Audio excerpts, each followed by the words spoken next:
Good afternoon, the Midday News. I am Kayode Adebayo. The National Emergency Management Agency has said most of Nigerians who are evacuated to the country after being stranded in the United Arab Emirates complained of not being able to get a work permit because of a new policy by the government of the Middle East country. It was learned that 542 Nigerians were evacuated from the UAE and arrived at the Nnamdi Azikiwe International Airport in Abuja.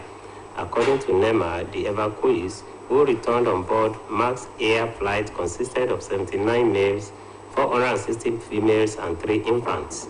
Speaking to journalists, the head of the media unit, NEMA, Manzo Ezekiel, said plans were in place to see the return of more Nigerians stranded in the UAE.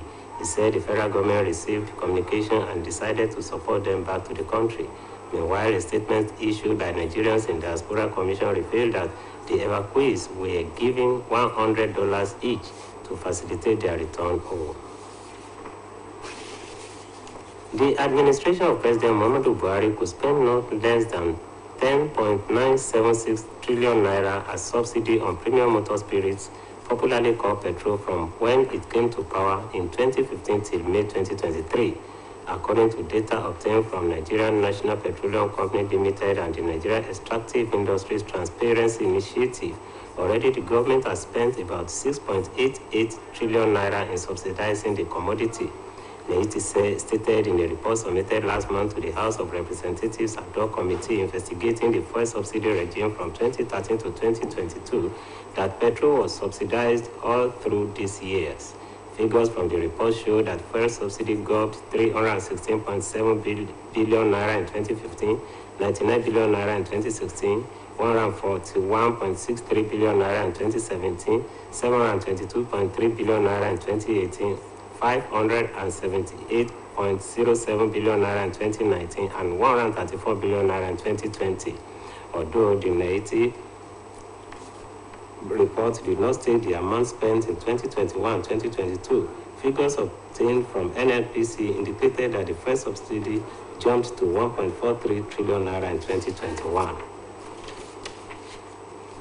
Vice President Professor Yemi Osinbajo has directed all staff of his office who are part of the All Progressives Congress APC Presidential Campaign Council to give their best to the party's presidential candidate Bola Tinubu. Professor Osinbajo issued the directive during a meeting with his staff members who are part of the PCC. Disclosing this, an aide to President Muhammadu Buhari, Ajuri Ngelale, said Osinbajo stressed the importance of the assignment. Ngelale, who is one of the spokespersons for the Tinubu-Shetima campaign organization, said the vice president appealed to those concerned to carry out their duties without hindrance. He also urged members of the public to ignore any information stating otherwise.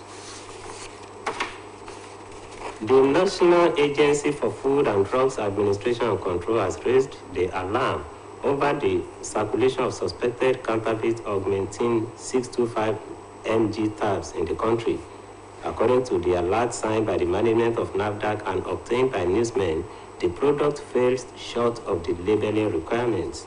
NAFDAC said the suspected falsified augmentin, which was manufactured in April 2021, will expire on April 2024, noting that the batch number of the falsified drugs is 562626 with a NAFDAC registration number 04-1928. NAFDAC implores healthcare providers to ensure vigilance to prevent the administration of falsified products to unsuspecting patients. Members of the public in possession of the above suspected counterfeit products are also advised to discontinue sale or use and submit stock to the nearest NAFDAC office. Parents have been advised to be more watchful of their children, especially if their words are not always with them. The Public Relations Officer of Nigerian Drug Law Enforcement Agency in Osun State, Mr. Charles Odige, gave the admonition while speaking to OSBC News. According to him, illicit drugs are detrimental to human survival, adding that no drug should be used without doctor's prescription. He speaks further.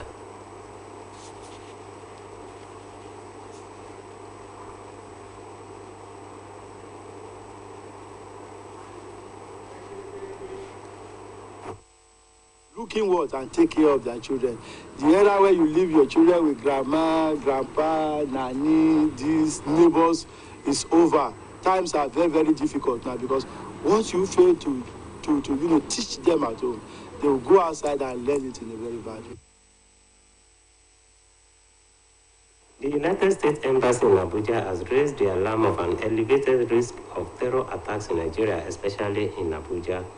In a security alert issued to its national, the embassy said targets may include but are not limited to government buildings, places of worship, schools, markets, shopping malls, hotels, bars, restaurants, athletic gatherings, transport terminals, law enforcement facilities, and international organizations.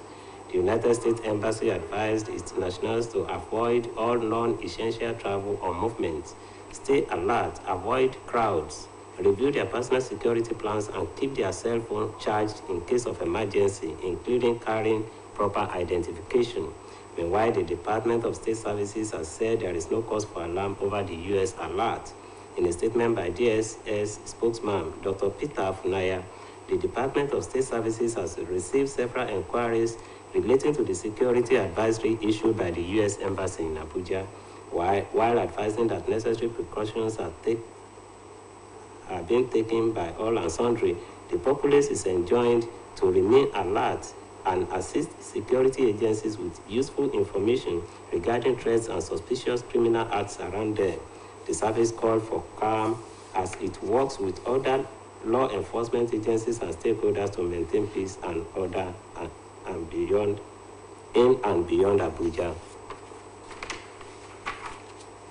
And now to sports. Flamingo's head coach Bankole Olowokere says getting to the semi-finals of the Under-17 Women's World Cup is not enough and has assured Nigerians that the technical crew is working hard to ensure that the Flamingos get to the final. Flamingos faced Colombia in the semis following the South Americans' 3-0 win over Tanzania in the quarterfinals. He expressed optimism that the club can do more, saying that the girls have done well reaching this stage, adding that they can still do better.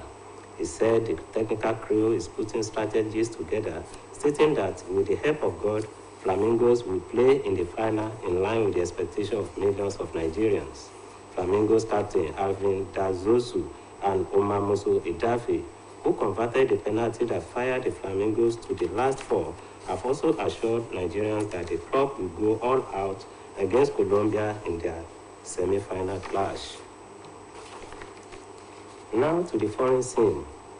Flooding caused by torrential rain in Midday has left 195 people dead and affected more than 322,000. An official told show that this year's rainy season is one of the deadliest in the West African country's history. According to figures from the Civil Protection Service, as of October 21, 59 people had drowned and 136 had died in collapsing homes, while 211 people were reported injured. Earlier this month, rainy season floods had claimed 192 lives and affected more than 263,000 people in Niger, located in the heart of the arid Sahel. The rains have damaged more than 30,000 homes, 83 classrooms, 6 health centers, and 235 grain stores. Reports say the worst affected regions are Maradi and Sinda in the center of the country, Doso in the southwest, and Towa in the west. The rainy season, which starts in June and can last until October, regularly claims lives, but the toll has been particularly heavy this year. Still on the foreign scene, Rishi Sunak is the firm favorite to replace Liz Truss as UK Prime Minister and could be declared the new Conservative Party leader today. House of Commons leader Penny Mordaunt is still in the contest and racing to secure 100 Member of Parliament backers by the deadline. She's currently lagging well behind Sunak, with fewer than 30 supporters who have confirmed their backing publicly.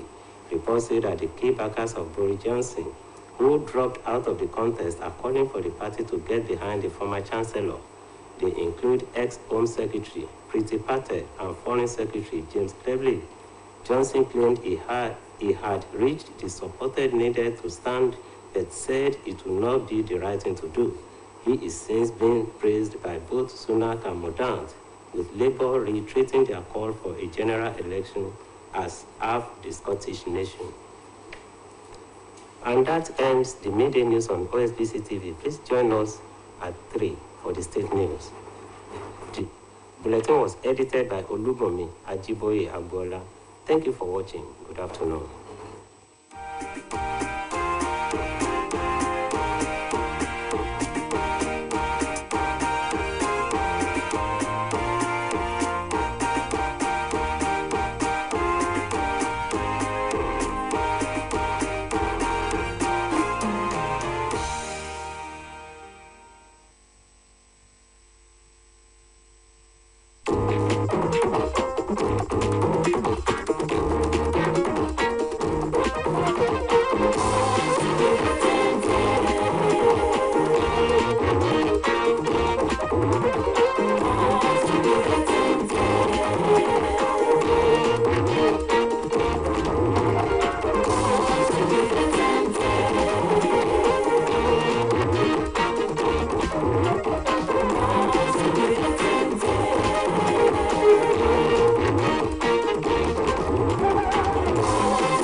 Gbogbo ọmọ ìpínlẹ̀ Ọ̀ṣun, ìpínlẹ̀ ọmọlúwàbí, gbogbo Nàìjíríà pátápátá, ìjẹ́ lọ OSBC, ilé àwíyé lókè balẹ̀ gangan ní ìlú Òṣogbo, Òṣogbo òròkè àsálà. Orí ìróyòrè ìmúròde ò sílò omi o, dírẹ́bà gbé mi, òdodo ọ̀rọ̀ o, dírẹ́bà gbé mi, kọ́bá ti gbé mi lóṣogbo ò sílò omi o, máa béèrè OSBC, máa béèrè ilé àwíyé, máa béèrè amóhùnmáwòrán o. Akọni obìnrin, akọni obìnrin, akọni obìnrin, ọ̀kíndé ọba láwùjọ àwọn ẹyẹ, bí kìnìún bá búra múramù ní gbótígbótí jù á mètìtì. Akọni obìnrin, ètò kan tí yóò máa sọ nípa akitiyan àwọn akọni obìnrin lẹ́lẹ́kajẹ̀ka yóò máa wáyé níléeṣẹ́ tẹlifíṣàn Ọ̀ṣun OSBC TV channel 32 UHF ní gbogbo ọjọ́ ìṣẹ́gun láàrin aago 11 ààbọ̀ àárọ̀ sí 12 ọ̀sán. Akọni obìnrin àti róbìnrin tó sàárín orílẹ̀-èdè àgbáyé rí ọbabìnrin lẹ́gẹ̀ẹ́sì ò ṣe é fọwọ́rọ́ sẹ́yìn láwùjọ àwọn akọni. Kò sígbó pàtàkì táwọn obìnrin ò lè dìmú láwùjọ o. A ní wọn lẹ́ka òṣèlú, ọrọ̀ ajé àtàmúlùdùn. Àwọn akọni obìnrin wà lẹ́ka ètò ìdájọ́. Akọni obìnrin pọ̀ lọ jàrá lẹ́nu iṣẹ́ ọba àti taládàáni. Ètò akọni obìnrin tọ̀sẹ̀ yìí àìgbọ́dọ̀ má wò ní. Ata ó tó, iyọ̀ ó dùn. Ẹ kú ojú lọ́nà o, akọni obìnrin.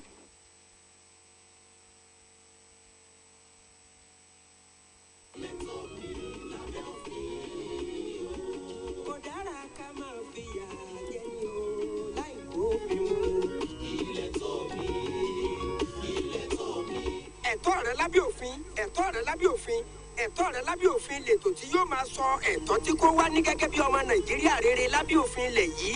Ẹ̀yin sá ti máa rí.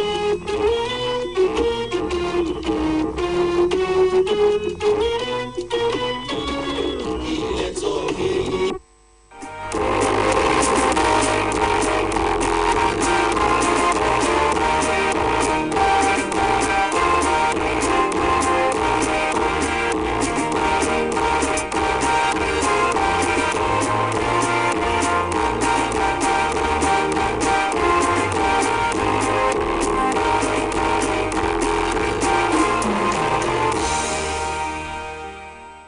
Ẹ káàsán, ìròyìn ọjọ́ kan rí la mú wá fún yín. Mojíbọ́lá Káyọ̀dé Ọ̀kẹ́ lórúkọ mi. Àjọ tó ń mójútó ìṣẹ̀lẹ̀ pàjáwìrì lórílẹ̀‐èdè yìí NEMA ti sọ di mọ̀ pé púpọ̀ àwọn èèyàn orílẹ̀‐èdè yìí tó tàn sórílẹ̀‐èdè United Arab Emirates tíjọba àpapọ̀ lọ kó wálé nítorí pé wọn kò níwèé àti iṣẹ́ lọ́hùn-ún kó sẹ́yìn àgbékalẹ̀ tuntun tí ìjọba UAE ṣe. Ìròyìn fi ẹni pé àwọn èèyàn orílẹ̀-èdè yìí bíi 2,500 ni wọ́n gúnlẹ̀ sí pápákọ̀ òfurufú Nnamdi Azikiwe Àbújá lópin ọ̀sẹ̀ tó kọjá yìí. Àjọ NEMA ṣàlàyé pé ọkùnrin 180 ló wà lára àwọn èèyàn náà nígbà táwọn obìnrin jẹ́ 400 pẹ̀lú àwọn ìkókó 3. Nígbà tó ń bá àwọn oníròyìn sọ̀rọ̀, adarí ètò ìròyìn fájọ NEMA Manzo Ezekiel ṣàlàyé pé àjọ náà sì ń fojú sọ́nà fáwọn ọmọ orílẹ̀-èdè yìí míì tí wọ́n tàn sílẹ̀ ní UAE. Ó ní kété tí ìròyìn dé sétígbà ìjọba àpapọ̀ nípa àwọn èèyàn ọ̀hún, ìjọba pinnu láti ṣàtìlẹ́yìn lórí bí wọn yóò ṣe padà wálé.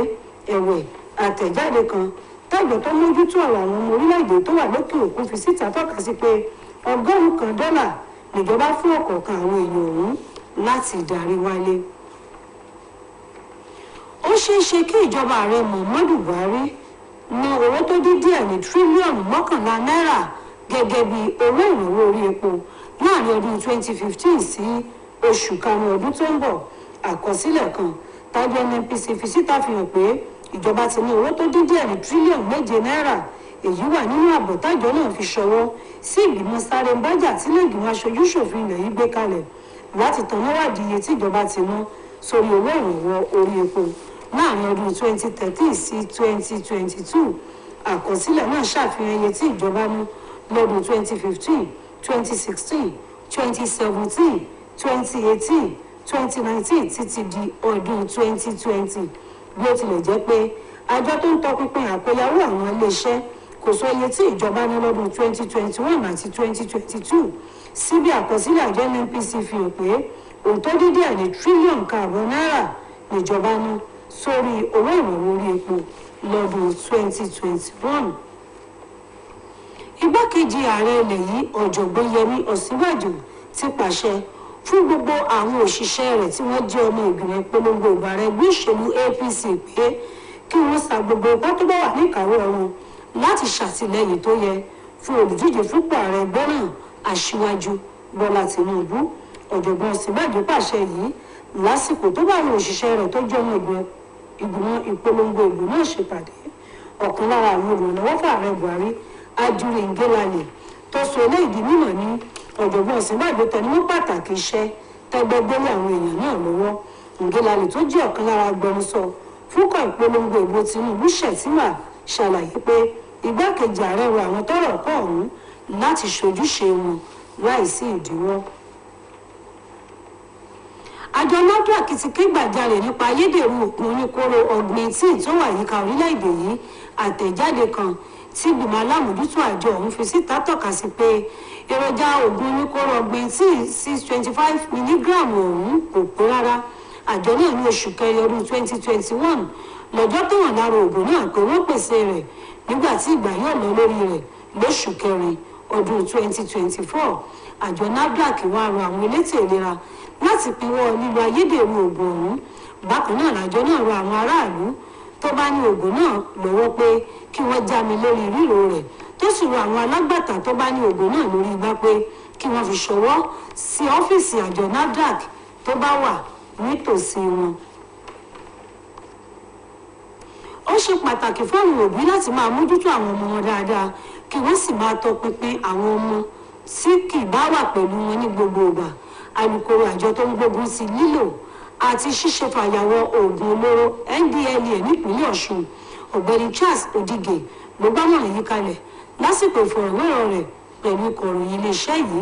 Gẹ́gẹ́ bó ṣe wí, ìlòkulò oògùn kò ṣàǹfààní fún àgọ́ ara pẹ̀lú àlàyé pé kò yẹ láti máa lo oògùn láì gba ìtọ́ni dókítà. Ó ṣàlàyé síwájú sí i.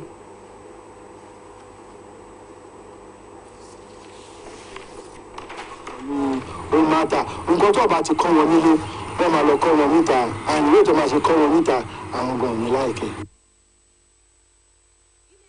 Ilẹ̀ Amẹ́ríkà tó wà l'Àbújá ti ké gbàjarè pé ó ṣeé ṣe káwọn onísùnmọ̀mí kọlu orílẹ̀-èdè ní pàtàkì jùlọ ìlú Àbújá. Iléeṣẹ́ aṣojú náà ní lára àwọn agbègbè tó ṣeé ṣe káwọn onísùnmọ̀mí kọlu ọ̀hún ní ibùdó ìjọsìn, ilé ẹ̀kọ́, ọjà, ilé ìtajà ìgbàlódé, ilé ìtura, ibùdó fàájì, ilé oúnjẹ, ibùdókọ̀, ibùdó àwọn agbófinró àtàwọn agbègbè míì. tó ṣe kókó. Ibùdó náà wá rọ àwọn èèyàn rẹ̀ tó ń gbé lórílẹ̀‐èdè yìí pé kí wọ́n lákìíyèsí nípa yíyẹra fún ìpéjọpọ̀ lọ́pọ̀ èrò kí wọ́n sì rí i pé ẹ̀rọ ìléwọ́ ọmọ nínú lórí ní gbogbo ìgbà. Ẹ̀wẹ̀ àjọ aláàbò ọ̀tẹlẹ̀múyẹ́ ti ní kò séwu lóko lórí ohun tí iléeṣẹ́ aṣojú ilẹ̀ Amẹ́ríkà sọ ọ̀hún. Àtẹ̀jáde kan tágbẹnusọ àjọ náà mọ̀rọ̀ Peter Fúnmáyà fi síta tọ́ka sí pé etí àjọ náà ti kún nípa ohun tí iléeṣẹ́ aṣojú ilẹ̀ Amẹ́ríkà sọ. Àjọ DSS tó rọ tó lórí tẹ̀lẹ́mù láti kíyèsára tó ké sí àwọn aráàlú pé kí wọ́n má ṣe jẹ́ kí etí àwọn iléeṣẹ́ àjọ aláàbò di nípa èyíkéyìí ìròyìn tó bá lè ṣàǹfààní nípa ẹnikẹ́ni tí wọ́n bá fura sí pé ìrìn rẹ̀ tàbí ìṣesí rẹ̀ mú ìfura lọ́wọ́.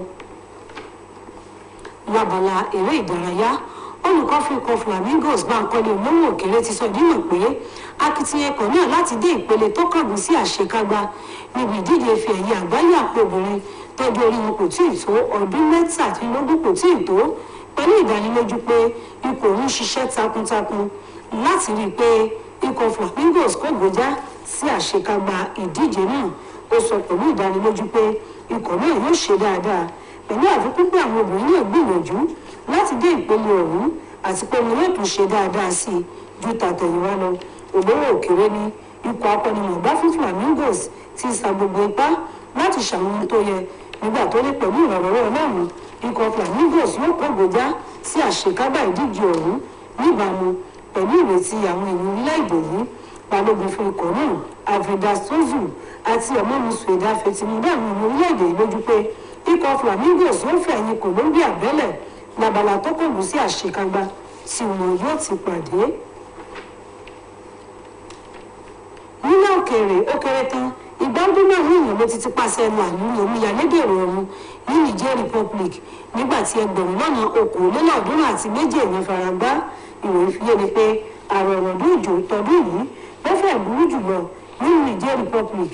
Àkọsílẹ̀ àjọ tó mójútó ààbò aráàlú fi hàn pé èèyàn mọ́kànlélọ́gọ́ta lórí sínú omi nígbà tí léwó pa èèyàn mẹ́rìndínlógóje tí okòólélúgbọ́dún mẹ́sàn-án èèyàn sì fara pa níbẹ̀rẹ̀ oṣù yìí. Ìgbàdún mẹ́jọ èèyàn ló ti pàṣẹ làlúrí omíyalé di aláìsí nígbà tí ẹgbẹ̀rún lọ́nà ọ̀tàlélúgba àti mẹ́ta èèyàn sì fara káásá ìṣẹ̀lẹ̀ ọ̀hún. Àrọ̀rọ̀dún òjò ti ba ilé ìgbé bí ẹgbẹ̀rún lọ́nà ọgbọ̀n jẹ́, yàrá ìkẹ́kọ̀ọ́ mẹ́tàlélọ́gọ́rin àtàwọn ibùdó ètò ìlera. Oṣù kẹfà ọdún yìí ni àrọ̀rọ̀dún òjò náà ti gbéra sọ tó sì ṣeé ṣe kó rọ̀ bẹ́ẹ̀ títí di ìparí oṣù kẹwàá ọdún yìí. Ẹ̀wẹ̀ nínú òkèèrè Rishi Sunak ló ṣeé ṣe kó gba ipò lọ́wọ́ Liz Truss gẹ́gẹ́ bí olóòtú ìjọba ilẹ̀ Gẹ̀ẹ́sì. Ẹni tó ṣeé ṣe kí ẹgbẹ́ òṣèlú Conservative kéde bí adarí rẹ̀ lónìí. Adarí ilé aṣòfin ilẹ̀ náà Penny Mordaunt wà lára àwọn tó ń dupò olóòtú ìjọba ilẹ̀ náà tí gbogbo wọn ń gbìyànjú láti ní ó kéré tán àtìlẹ́yìn ọgọ́rùn-ún aṣòfin. Àgbọ́ pé àwọn tó ń ṣàtìlẹ́yìn fún kò tó ti Sunak